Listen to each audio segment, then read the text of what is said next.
tandaliku aqtabuhu fayaduru biha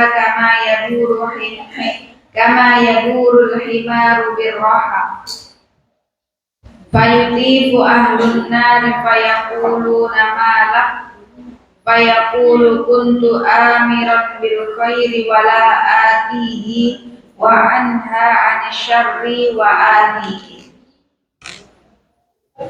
Diriwayatkan dari Nabi Shallallahu Alaihi Wasallam bahwa kelak pada hari kiamat didatangkan seorang alim ahli ilmu yang dilemparkan ke dalam api neraka.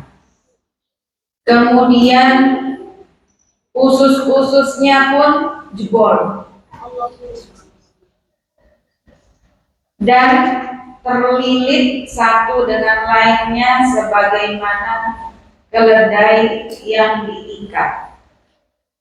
Maka kemudian penghuni neraka pun mengelilingi dia dan berkata, kenapa bisa? Kenapa bisa? Alim ahli ilmu, kenapa kau malah dilempar di api neraka?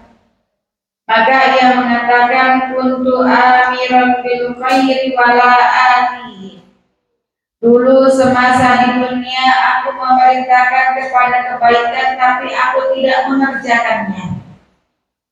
Wa anha 'anil syarri wa atihi. Dan aku melarang manusia dari melakukan perbuatan buruk tapi aku melakukannya. Kalau dalam firman Allah Ta'ala, kabura maqtan indallahi an taqulu ma la taf'alun. Jadi menjadi seorang alim harus juga amil, harus mengamalkan ilmu yang sudah kita pelajari.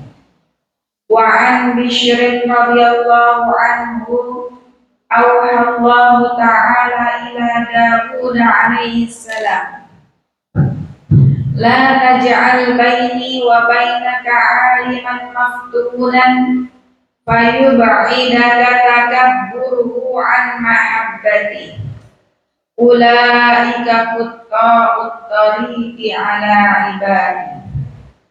Dari Bishr radhiyallahu anhu, Allah Subhanahu wa taala mewahyukan kepada Daud alaihissalam, Nabi Daud alaihissalam, janganlah engkau menjadikan jarak antara aku dengan engkau aliman maftunan, seorang alim yang terpedaya, yang terkecoh, sehingga ini bisa menjauhkan engkau dariku, menjauhkan engkau dari Allah, dan sehingga ia menjadi takabbur an mahabbati. Wa qala Sufyan ats-Tsauri radhiyallahu anhu, innama yuta'allamul ilmu liyuttaqa bihillah. Tujuan kita belajar ilmu agama agar apa? Agar kita bertakwa kepada Allah Subhanahu wa ta'ala. Wa inna ma fadula ala ghairihi li'annahu yuttaqa bihillahu ta'ala. Dan kemudian ada di antara para ahli ilmu itu dia memiliki fadl, kelebihan di antara yang lainnya, sebabnya adalah dia bertakwa kepada Allah Subhanahu wa ta'ala. Fa in ikhtalla hadzal qasdu wa fasadat niyatu talibihi bi an yastashira bihi tawassula ila manalin dunyawiyyin min malin aw jahin faqad batala ajruhu wa habita amaluhu wa khasira khusranan mubina. Kalau seorang santri, seorang alim menuntut ilmu, tapi niatnya buruk, niatnya agar ia memperoleh tujuan-tujuan duniawiya, diantaranya biar kaya, biar dapat banyak harta, atau biar dapat kedudukan, maka pahalanya dibatalkan, dihapus oleh Allah Subhanahu wa taala, dan amalannya dilebur, tidak dianggap, maka inilah kerugian yang teramat sangat nyata. Maka kita harus benahi niat kita dalam menuntut ilmu ini. Jangan sampai saya belajar sungguh-sungguh nanti saya pintar ilmu agama, jago bahasa Arab biar saya bisa menandingi mu'allimah Nailul misalnya. Nanti kalah sama saya. Contoh, ini adalah niat yang buruk. Maka perbaiki niat. Tujuannya adalah karena lillah subhanahu wa ta'ala. Wa qala al-Fudail ibn Iyad radhiyallahu anhu, balaghani anna al-fasaqata minal ulama wa min hamalatil qur'ani yubda'u bihim yaumal qiyamati qabla abadatil awsan. Fudail ibn Iyad meriwayatkan radhiyallahu anhu bahwasannya ada yang menyampaikan kepada beliau,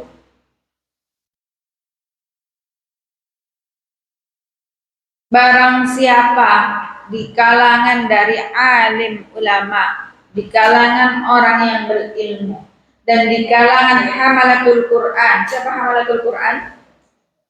Siapa hafizul Quran? Kalau kita sekarang pakai istilah hafizul Quran, hafiz. Tapi para ulama dahulu menggunakan istilah hamilul Quran. Karena kalau hafiz itu kriterianya lebih berat, yakni hafal sekian ribu hadis juga. Itu hafid. Contoh Al-Hafidh Ibn Hajar Al-Asqalani, julukannya Al-Hafidh. Kalau sekarang terjadi pergeseran istilah, kalau hafal Quran disebut hafidh. Yakni para ulama lebih menggunakan hamil, hamilul Quran, hamalatul Quran. Hamil, ibu hamil, pakai bahasa Indonesia hamil itu kan hamil. Apa mana hamil? Naam, hamala yahmilu fahuwa hamil. Naam, wa mahmulun, yang dibawa hamil, membawa hafalan Quran di dalam hatinya, di dalam pikirannya, dalam jiwanya. Hamalatul Quran. Jadi dua orang ini alim, ahli ilmu tapi dia fasik, atau hafal Quran tapi dia fasik, maka ini akan lebih didahulukan di hari kiamat hukumannya daripada para penyembah berhala. Wa qala Hasan al-Basri radhiyallahu anhu, uqubatul ilmi mautul qalbi. Hasan al-Basri radhiyallahu anhu mengatakan bahwasannya hukuman ilmu itu adalah kematian hati. Maksudnya apa? Hatinya keras, gak bisa nerima. Ini hukuman bagi orang yang berilmu kemudian dia fasik atau niatnya tidak benar, maka hatinya akan dimatikan oleh Allah. Dimatikan seperti orang yang masih hidup, hatinya itu menjadi keras, gampang marah, sulit menerima nasihat, tidak mau menerima kebaikan, kebenaran. Faqila lahuma mautul qalbi, apa sih yang dimaksud dengan kematian hati? Qala dunya bi'amalil akhirah, yakni dia mengejar duniawi. Apa sih di dunia yang dikejar itu? Yang kebanyakan yang materi. Mengejar materi duniawi tapi dengan amalan-amalan akhirat. Contohnya apa, Ustazah? Mau mengajarkan ilmu agama, tapi tujuan mengajarnya ini adalah untuk tujuan duniawi agar dapat gaji yang besar, penghidupan yang layak. Tapi niat yang utama adalah misalnya mengajar, mengamalkan ilmu di mana pesantren Al-Farahidi. Niat yang utama adalah niat karena Allah Ta'ala dalam rangka menyebarkan ilmu, sehingga menjadi amalan, walaupun ini pekerjaannya tetap akan mendapat ujrah, mendapat gaji bulanan, tapi juga ajar minallahi subhanahu wa ta'ala, karena diniatkan karena Allah subhanahu wa ta'ala. Atau apa namanya, mengajar Al-Quran. Ya, sebenarnya mengajar Al-Quran walaysa ala Qur'anihi muta'akilah, tidak dijadikan mengajar Quran ini sebagai sumber untuk mengumpulkan pundi-pundi rupiah. Tapi kalaupun diberi amplop atau apa, ini adalah bagian dari bisyarah. Bisyarah itu berbunga yang bikin kita bahagia sebagai muqabil dari waktu yang dicurahkan, dari bensin yang dikeluarkan, ya. Tapi bukan untuk apa namanya, ujroh atas mengajarkan membaca Al-Quran tersebut. Tetap kita terima, tapi kita niatkan ikhlas karena Allah Subhanahu wa ta'ala. Adapun nanti kemudian ketika lebaran dapat THR, dapat hadiah, dapat apa, ini adalah bonus-bonus atas keikhlasan yang kita kerjakan selama ini. Sehingga anak-anakku jangan kemudian nanti apa namanya sudah lulus, ada raja lulus dari Madinah misalnya, saya tidak mau mengajar di Al-Farahidi karena tidak ada uangnya sedikit misalnya. Nah, tidak boleh seperti itu. Jadi ini adalah bagian dari perjuangan. Tentunya pasti semua perjuangan tidak akan sia-sia. Allah nilai, kemudian pasti juga apa namanya setiap akan memberikan secara proporsional sebagai muqabil. Kemudian al-bab tsani, bab yang kedua, fi adabil muta'allimi fi nafsihi wa fihi asyratu anwa'in minal adabi. Bab yang kedua adalah mengenai adab-adab penuntut ilmu, adab para santri, yang mana di sini ada 10 adab yang dibahas di dalam kitab Adabul Alim wal Muta'allim ini. Al-awwal an yutahhira qalbahu min kulli syarr wa danasin wa ghillin wa habbaza wa su'i aqidatin wa su'i khuluqin liyasluha bidzalika liqabulil ilmi wa hifdhihi wal ittila'i ala daqa'iqi ma'anihi wal fahmi li ghawamihi. Yang pertama, catat baik-baik dan camkan di dalam pikiran kita. Adab seorang santri dalam menuntut ilmu yang pertama adalah hatinya harus bersih. Hatinya harus disucikan dari berbagai penyakit hati. Penyakit hati menipu, kotor, kemudian akidah yang buruk, akidah yang tidak sahih, akhlak tercela, ini harus dibersihkan.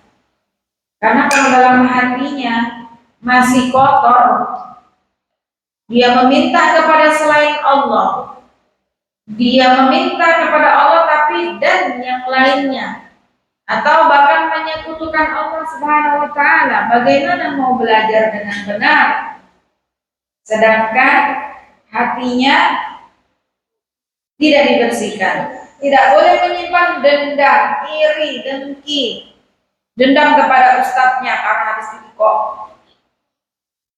benci sama mu'allimah karena habis dikasih konsekuensi atas pelanggarannya. Nah, ini tidak boleh.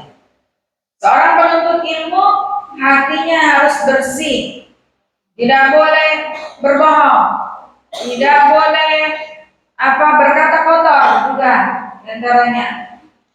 Ya, sehingga kalaupun ustadz atau ustadzanya memberikan konsekuensi atas setiap pelanggaran atau mukhalif yang kalian lakukan, terima dengan ikhlas, dengan legowo bahwasannya segala sesuatunya baik di dunia maupun di akhirat kelak ada yang namanya reward and punishment, ada yang namanya al-ajru wal iqab.